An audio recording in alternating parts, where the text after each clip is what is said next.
B.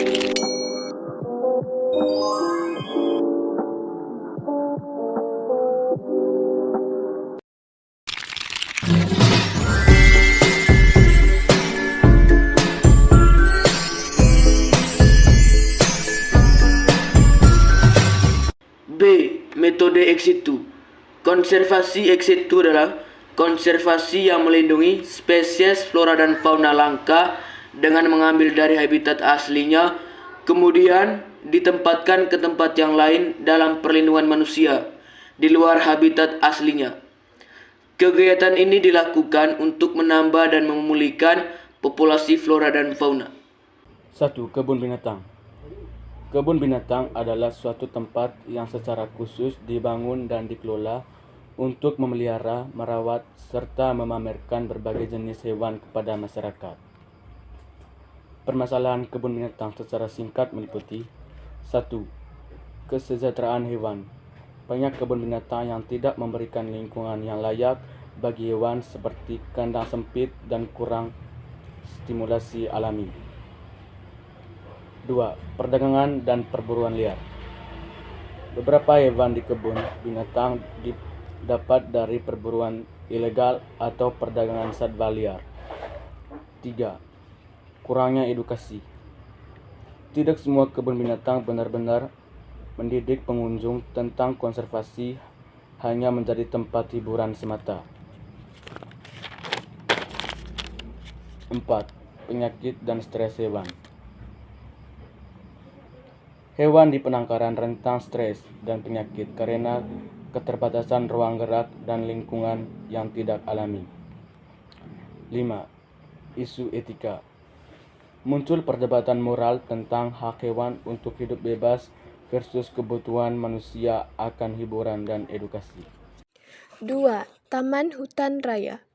Menurut UU Nomor 5 Tahun 1990 tentang konservasi sumber daya alam hayati dan ekosistemnya, Taman Hutan Raya merupakan kawasan pelestarian alam untuk tujuan koleksi tumbuhan dan satwa yang alami atau buatan, jenis asli dan atau bukan jenis asli yang dimanfaatkan untuk kepentingan penelitian, pariwisata, dan rekreasi.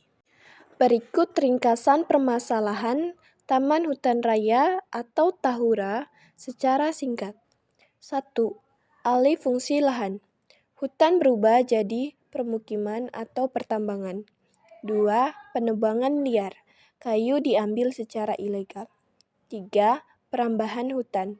Masyarakat membuka lahan di kawasan konservasi. 4. Kurangnya pengawasan. Tenaga dan dana pengelolaan terbatas. 5. Kebakaran hutan akibat kelalaian atau musim kemarau. 3. Taman Safari.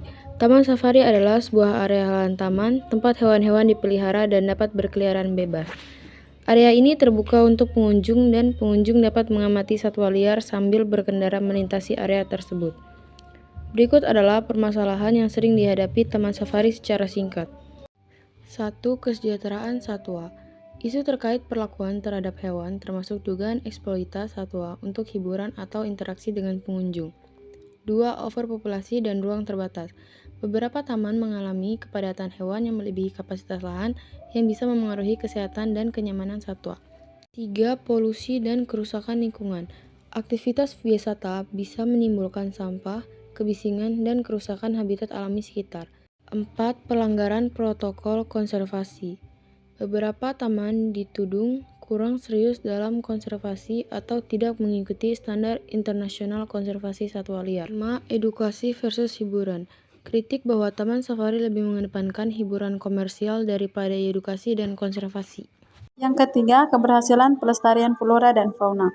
Adapun dalam taraf internasional terdapat kesepakatan bersama untuk pelestarian alam serta pembangunan berkelanjutan.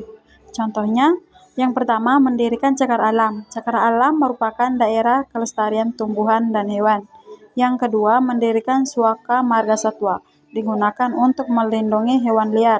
Yang ketiga, mendirikan taman nasional, tempat kegiatan ilmu pengetahuan, yaitu dituangkan dalam konferensi Earth Summit atau United Nations Conference on Environment and Development yang dilakukan pertama kali tahun 1992 di Rio de Janeiro, Brazil. Hasil utamanya adalah Agenda 21, yaitu sebuah program aksi menyeluruh dan luas yang menuntut adanya cara-cara baru dalam melaksanakan pembangunan, sehingga pada abad ke-21 seluruh pembangunan akan bersifat berkelanjutan.